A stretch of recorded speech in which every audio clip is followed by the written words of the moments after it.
Nous refusons absolument qu'un ministre de l'Intérieur parle de Français de papier, ne manifestant sa force que pour frapper là où sa haine le conduit. Nous refusons que la nomination d'un tel homme soit considérée comme légitimement issue du scrutin. Bruno Retailleau est une insulte faite au vote des Français.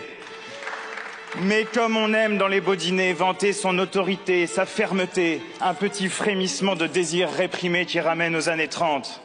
Contre l'extrême droite et la droite extrême, pour défaire le racisme, l'antisémitisme et la haine de l'autre, pour clamer notre attachement viscéral aux principes républicains d'égalité, nous avons déferlé par centaines de milliers dans les rues de France samedi dernier.